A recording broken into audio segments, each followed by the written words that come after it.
राम राम नमस्कार। मैं स्वयं राजपूत आज श्री मीडिया में आप घणा स्वागत है। और आज मैं अटे बालेश्वर में कोई कंटाली आवड़ो हूँ और आज अटे मीर भोजरी जयंती रो कार्यक्रम राखड़ो है। आज अटे गौरा मौजूद लोग एकटा हुआ है और ब्यों बातचीत करोला।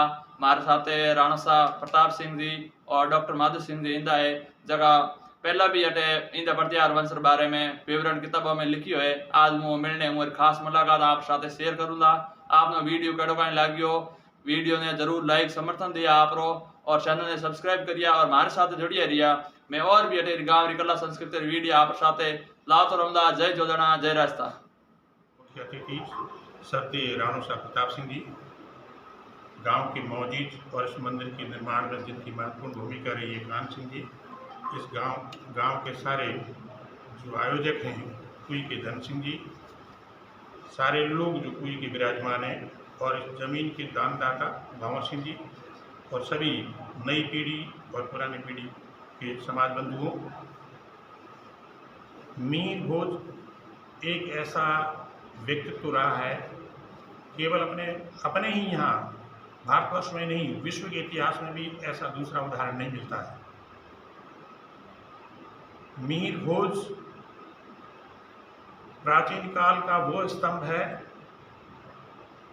जिसको 50 वर्ष तक न अरब हिला पाए न तुर्क उनका कुछ बिगाड़ पाए।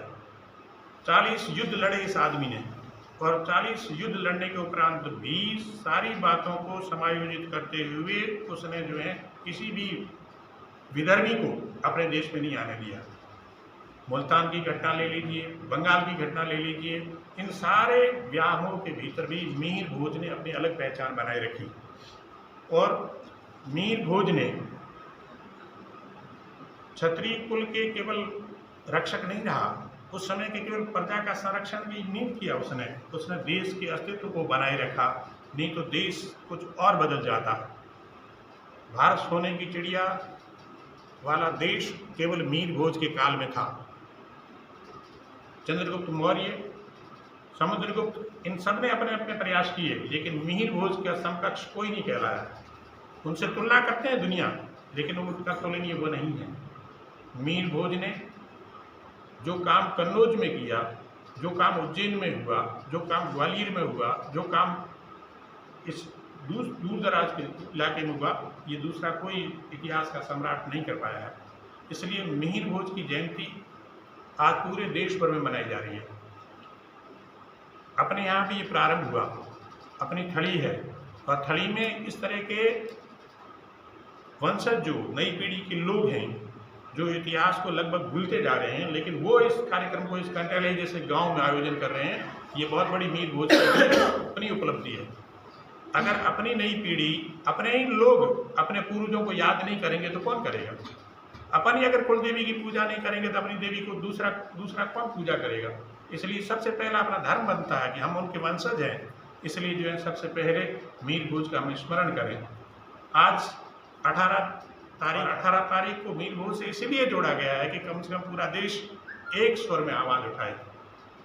मैं आपसे अनुरोध ये भी करूं कि अगर विश्व के इतिहास में से भारत के इतिहास को निकाल दिया जाए तो विश्व का इतिहास शून्य है, जीरो है।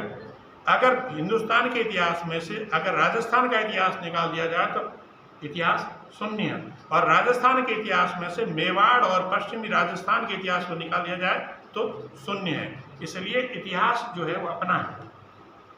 लेकिन दूसरी जाति वाले आजकल इतिहास की चोरियां भी करने लगे, तरह तरह के आडंबर ले आए बीच में, और अपनी जाति के क्षत्रिय कुल के जितने भी योद्धा हुए हैं, हीरोज हुए हैं, उन हीरो की अपनाने लग गए हैं। अपने यहाँ भी झगड़ा शुरू कर दिया। मुंडे मुंडे मतिल बिना, इतिहासकार अपने अपनी दृष्टि से अपनी बात कहता है। तो यहाँ जो है अब मीर भोज गुजर भी तैयार हो गए कि हमारे हैं, मतलब अपने हीरो जितने भी हैं थोड़े दिनों में और किसी सम्राट को खींच लेंगे, ये भी हमारे हैं। लेकिन अपने जो पुराने किले बने हुए हैं, जैसे मंडोर का किला है, उज्जैन का किला है, ग्वालियर का किला है, कन्नौज का किला है, ये अपनी गवाही देते हैं। तरह तरह के शिलालेख सब जगह लिखे हुए हैं, वो शिलालेख भी अपनी गवाही देते हैं। इसलिए मीर भोज को क्षत्रिय कुल से कोई छीन नहीं सकता। लेकिन इतिहासकार पूरी तरह से तोड़ मरोड़ करके इतिहास को सामने ला रहे हैं, इसलिए झगड़ा पैदा कर रहे हैं। हमें मतलब सावधान रहना है। अपना अपना जो इतिहास है वो गौरवान्वित इतिहास है, गर्व का इतिहास है। उस गर्व के इतिहास में हर कोई जाना चाहता है। फिल्मकारों ने, हॉलीवुड और बॉलीवुड वालों ने पूरे राजपूत संस्कृति को दूषित कर रखा है, धूमिल कर रखा है, और उसमें इतिहास भी धूमिल हो रहा है। सारे सिनेमा देखेंगे उसमें आप ठाकुरों को केवल आतंकवादी बता रहे हैं, केवल सामंतशाही उसमें बता रहे हैं, लेकिन ऐसा कुछ भी नहीं है।